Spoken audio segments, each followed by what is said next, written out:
Di film ini diceritakan kalau setiap orang memiliki kekuatan unik bawaan sejak lahir yang disebut roh pelindung yang bisa digunakan dalam sebuah pertarungan. Tingkat kekuatan roh pelindung dari masing-masing orang pun bervariasi, tergantung garis keturunan dan bagaimana roh pelindung tersebut dilatih. Ada yang sangat kuat dan ada juga yang lemah, bahkan dikategorikan sebagai roh pelindung yang sama sekali tidak berguna. Dan dunia bagi pengguna kekuatan roh pelindung disebut dunia Doulu.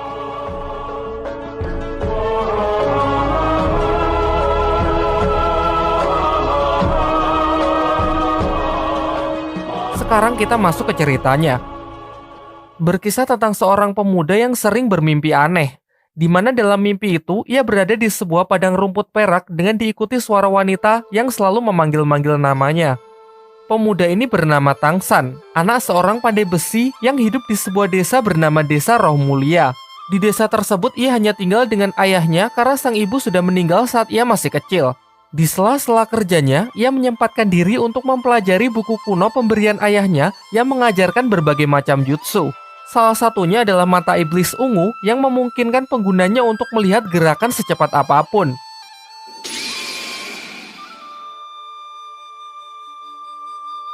Diceritakan suatu ketika dalam perjalanan pulang, Tangsan bertemu dengan siluman laba-laba yang hendak memangsanya. Awalnya Tangsan lari ketakutan hingga ia memutuskan menggunakan kekuatan yang ia pelajari dari buku ayahnya dan berhasil membutakan siluman laba-laba tersebut. Namun sayangnya itu saja masih belum cukup karena penciuman dari siluman laba-laba itu sangatlah tajam. Beruntung seorang pria misterius datang dengan kekuatannya, ia berhasil mengusir siluman itu. Tangsan dibuat sangat terkejut melihat orang tersebut yang bisa mengubah tangannya menjadi cakar serigala. Sampai pria ini memperkenalkan dirinya yang diketahui bernama Suyanto dan menjelaskan bahwa kekuatannya disebut roh pelindung. Ia berasal dari suatu tempat di kota yang disebut Balai Roh Pelindung dan sedang ditugaskan untuk berkeliling mencari para calon murid baru. Kemudian ia menyatakan lumayan terkesan melihat kemampuan bertempur Tangsan yang bahkan belum membangkitkan kekuatan roh pelindungnya, tetapi sudah mampu membutakan mata siluman roh.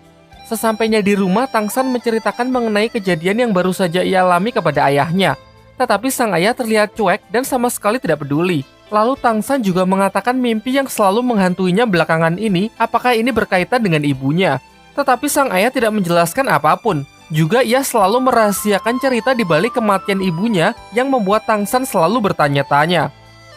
Di tempat lain, kepala desa menemui Suyanto yang ingin mengadakan semacam tes untuk menguji bakat para anak-anak di desa ini guna perekrutan calon murid baru yang akan dikirim ke Balai Roh Pelindung.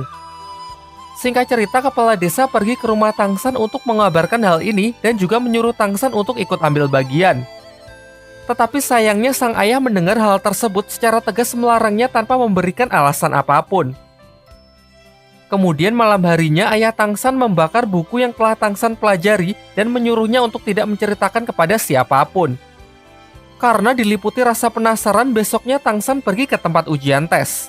Tetapi karena menghormati ayahnya, ia tidak ikut serta dan hanya mengintip dari jendela untuk melihat anak-anak lain membangkitkan kekuatan roh pelindungnya. Suyanto yang mengetahuinya menyuruh Tangsan agar mencobanya, karena tidak ada salahnya membangkitkan roh pelindung. Dan akhirnya terungkap dari tangan kanannya bahwa Tangsan memiliki roh pelindung jenis tanaman, yakni rumput biru perak. Sayangnya, ia sedikit kecewa karena Suyanto mengatakan tidak ada yang spesial dari jenis ini karena lumrah dimiliki oleh orang-orang biasa. Lanjut ke tes tahap kedua yang dapat menunjukkan tingkat kekuatan dari roh pelindung. Semuanya pun dibuat sangat terkejut karena berbanding terbalik dengan jenis roh pelindungnya yang biasa-biasa saja karena roh pelindungnya memiliki kekuatan roh penuh yang sangat langka. Di tangan kirinya, Tangsan merasa telah membangkitkan kekuatan roh pelindung yang lain, namun ia memilih untuk menyembunyikannya. Karena keistimewaannya inilah, Suyanto memberikan undangan kepada Tangsan untuk bergabung dengan Balai Roh Pelindung. Setibanya di rumah, Tangsan berterus terang kepada ayahnya kalau ia tadi siang mengikuti ujian dan telah berhasil membangkitkan roh pelindung di tangan kanannya, yakni rumput biru perak. Selain itu, di tangan kirinya ia juga telah membangkitkan roh pelindung yang lain. Hal ini membuatnya memiliki roh pelindung ganda. Kemudian sang ayah meminta Tangsan berkonsentrasi untuk mengeluarkan kekuatan itu. Terlihat sebuah palu hitam muncul yang diketahui bernama Huotian. Sang ayah lalu menyuruh putranya tersebut agar menyembunyikan kekuatan tangan kirinya dari siapapun dan menjelaskan bahwa palu itu harus ia gunakan untuk melindungi roh pelindung di tangan kanannya. Singkat cerita, setelah melihat potensi putranya, sang ayah mengizinkan Tang San untuk menerima undangan itu dengan 2 syarat. Yang pertama, Tang San di sana hanya boleh belajar tanpa bergabung dengan balai roh pelindung. Dan untuk syarat kedua, Tang San harus membuat sebuah jarum besi dengan memukul besi berulang kali di titik yang sama.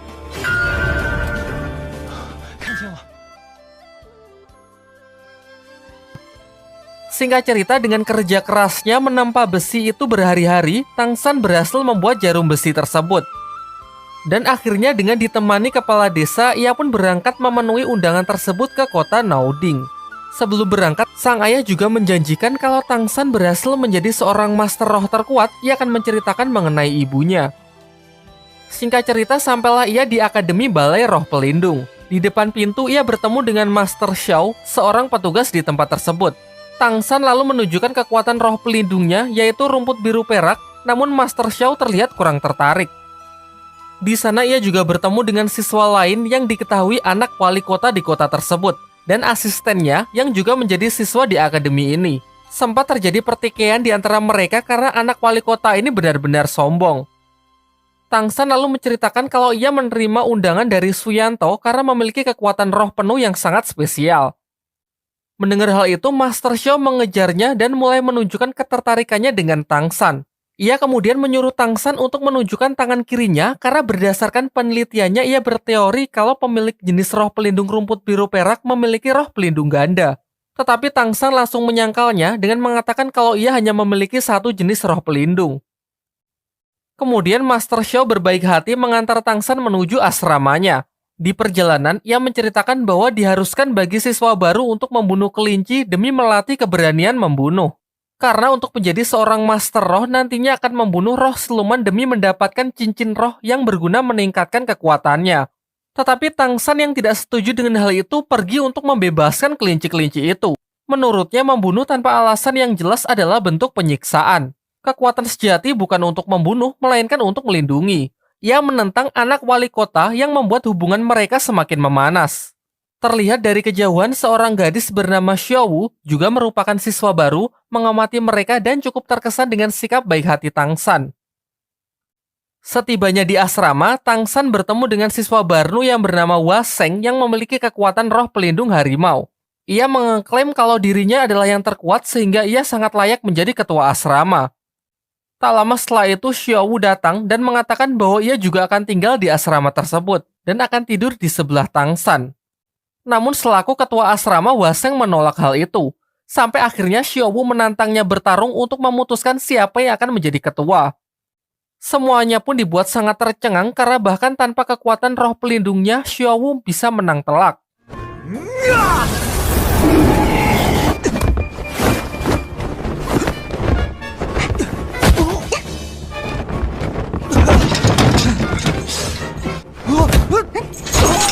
Menyaksikan hal itu, seisi asrama pun mengakuinya sebagai ketua yang baru. Tak lama setelah itu, petugas dari asrama wanita datang untuk membawa Xiaowu karena ternyata ia salah menempatkan Xiaowu yang harusnya berada di asrama wanita. Singkat cerita, Tang San pergi menemui seorang pandai besi di dekat sana untuk melamar pekerjaan mengingat finansialnya yang kurang baik.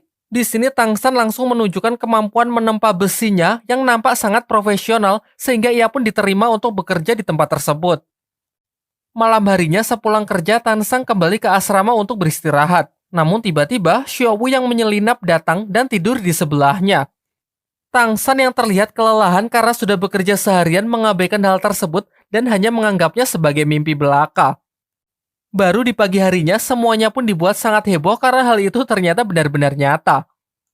Sementara itu, anak wali kota yang masih penasaran dengan Xiaowu pergi menemuinya untuk mengajak makan bersama. Namun Xiaowu menolak ajakan tersebut dan memilih untuk pergi bersama Tang San.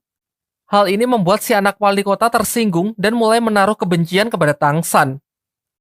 Setelah jam makan siang, kelas pertama pun dimulai. Anak wali kota yang angkuh menantang Tang San untuk sparring sekaligus melampiaskan amarahnya sebelumnya.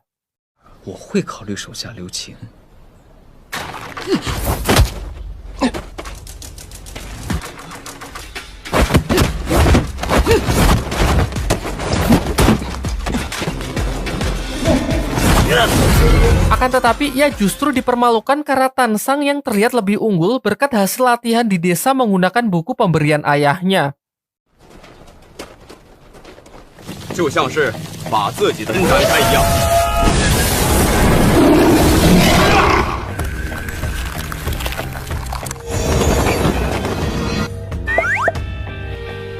Di pelajaran selanjutnya, anak Pak Wali Kota yang tak bisa menerima kekalahan kembali menyerang Tangsan. Namun hasilnya pun tetap sama saja. Kali ini Xiaowu juga membantu untuk memberi pelajaran anak sombong tersebut.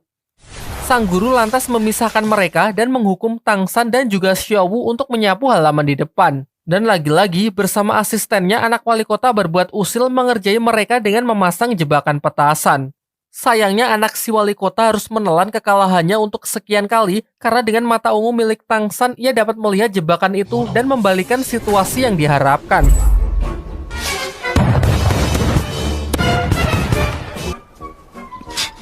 Kembali ke dalam kelas, semua siswa menunjukkan kekuatan roh pelindungnya masing-masing. Tangsan juga memperlihatkan roh pelindungnya yang berupa rumput biru perak yang kemudian meminta sang guru untuk melatihnya agar bisa digunakan dalam pertempuran. Namun sang guru malah mengatakan kalau roh pelindung rumput adalah roh pelindung terlemah yang sama sekali tidak berguna dalam pertempuran. Lantas ia pun menyarankan Tangsan untuk menjadi master teori saja untuk menjadi seorang guru. Merasa tak puas dengan jawaban itu, Tangsan pergi menemui Master Xiao untuk meminta pendapatnya. Dan benar saja, Master Xiao memiliki pandangan berbeda dengan mengatakan tidak ada roh pelindung yang tidak berguna, yang ada hanya penggunanya saja yang tidak bisa memaksimalkan kekuatan roh pelindungnya. Ia kemudian menyarankan Tangsan agar berkonsentrasi untuk mengamati karakteristik dari roh pelindungnya.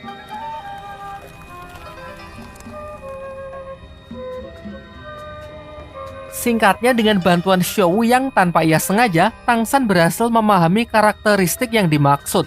Lantas ia pun segera mengabarkan apa yang telah ia temukan ke Master Xiao. Setelah itu, Master Xiao membimbing Tangsan untuk mengeluarkan perwujudan dari roh pelindung rumputnya, juga menyarankan agar menjadi Master Roh tipe pengontrol.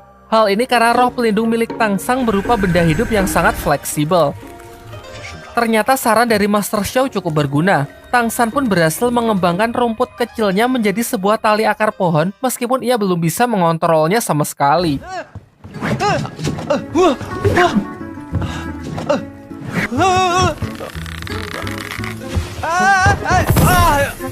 Keesokan harinya, Tangsan dan Xiaowu pergi ke akademi untuk menghadiri acara pemilihan perkumpulan ketua Master Roh Akademi. Di perjalanan, perhatian mereka dialihkan dengan arak-arakan heboh yang diketahui rombongan yang mengawal sang wali kota.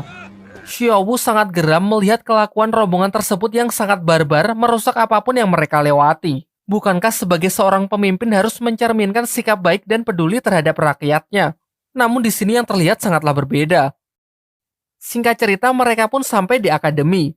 Namun sayangnya mereka tidak tahu kalau acara tersebut dimajukan dan sudah selesai dengan menjadikan anak Pak Wali Kota sebagai ketua perkumpulan Master Roh di akademi.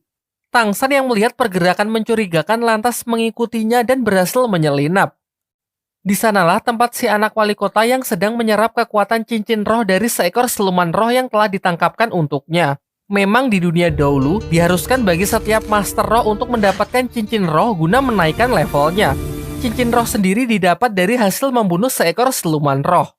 Meskipun anak wali kota itu bisa dikatakan curang karena ia tidak berburu siluman roh sendiri.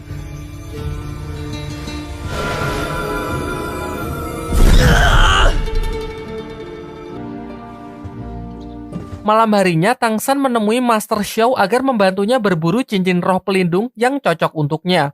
Singkatnya, Master Xiao bersedia untuk membantu. Ia kemudian mengeluarkan roh pelindungnya yang ia panggil Lao Shipao yang berwujud anjing berhidung babi untuk ditukarkan dengan tiket masuk hutan berburu. Diketahui bahwa hutan berburu merupakan tempat tinggal dari banyak siluman roh. Di perjalanan, Master Xiao mengatakan kalau transaksi ini hanyalah sebuah trik, karena roh pelindungnya pasti akan kembali tak peduli dimanapun ia ditinggalkan. Singkat ceritanya lagi, mereka pun diperbolehkan masuk setelah menunjukkan tiket mereka kepada para petugas yang berjaga di depan gerbang. Terlihat juga Tangsan membawa gerobak berisi banyak lobak yang Master Xiao katakan akan berguna di dalam hutan. Di waktu yang bersamaan, anak wali kota datang ke asrama untuk mencari Tangsan berniat menantangnya. Namun Tangsan tidak ada di sana. Dan ia mendapatkan informasi kalau Tang San sedang berada di hutan berburu untuk mencari siluman roh. Bersama asistennya ia pun bergegas menyusulnya. Kembali ke hutan berburu, saat sedang beristirahat, mereka sudah disambut oleh serangan siluman roh yang berwujud serigala hitam. Master Xiao lalu membunuhnya dan menjelaskan bahwa warna dari setiap cincin roh menunjukkan usia dari siluman roh tersebut, di mana umur puluhan tahun berwarna putih, ratusan tahun berwarna kuning, ribuan tahun berwarna ungu, puluhan ribu tahun berwarna hitam, dan ratusan ribu tahun berwarna merah. Semakin tua usia siluman roh, maka semakin kuat pula kekuatan dari roh cincin pelindungnya. Namun ada batasan tertentu seseorang bisa menyerap kekuatan dari cincin roh. Maksudnya, jika seseorang menyerap cincin roh di luar batas kemampuan tubuhnya, maka tubuhnya akan hancur. Sementara itu, anak wali kota beserta rombongannya juga sudah sampai di hutan berburu menggunakan tanda bangsawannya yang membuat ia bisa masuk keluar sesuka hatinya. Kembali ke hutan berburu, saat sedang beristirahat, mereka dikejutkan dengan kemunculan Xiao Wu yang sedari awal bersembunyi di gerobak Tang San. Di tengah obrolan mereka, serigala hitam yang sebelumnya dikalahkan kembali datang dengan jumlah yang cukup banyak untuk menyerang mereka. Xiao Wu pun kemudian mengajak Tang San lari dan sengaja berpisah dengan Master Xiao karena ia curiga kalau Master Xiao hanya memanfaatkan Tang San sebagai bahan penelitiannya tentang teori cincin roh. Sementara itu, anak wali kota beserta rombongannya juga sudah sampai di hutan berburu. Di sana ia pun berhasil menemukan Tang San dan Xiao Wu yang sudah terpisah dari Master Xiao. Si anak wali kota yang sangat membenci Tang San karena selalu mempermalukannya di depan umum mengancam akan membunuhnya. Namun ia memberinya pilihan. Jika Tang San menyerahkan Xiao Wu dan bersedia menjadi bawahannya, maka ia akan memaafkannya dan melupakan semua yang telah terjadi. Pilihan Tang San pun sudah jelas. Ia pun melakukan perlawanan meskipun kalah dari segi jumlah. Tiba-tiba di tengah kericuhan mereka, Lao Xingpo, roh pelindung milik Master Xiao, muncul dari semak-semak yang diikuti roh siluman ular yang diperkirakan berusia ratusan tahun.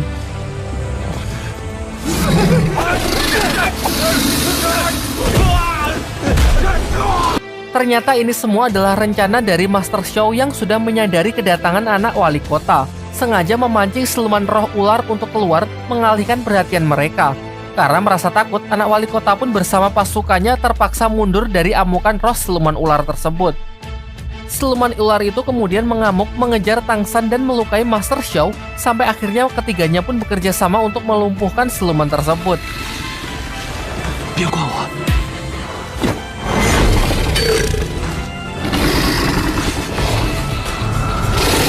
紫旗魔头。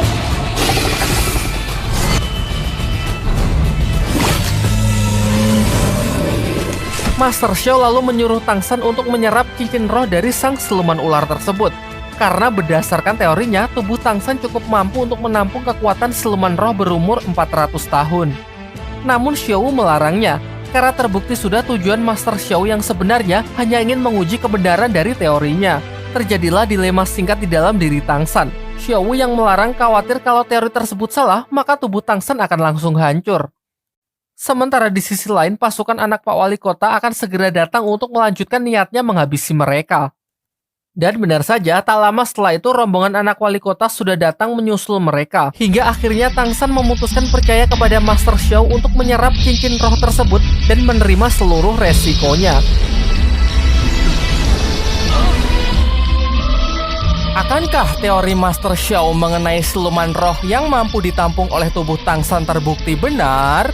Nantikan jawabannya di bagian kedua. Agar tidak ketinggalan ceritanya, jangan lupa subscribe dan bunyikan lonceng notifikasinya ya. Belajar jadi YouTuber yang baik dan benar. Mohon dukungannya dengan subscribe. Tolonglah.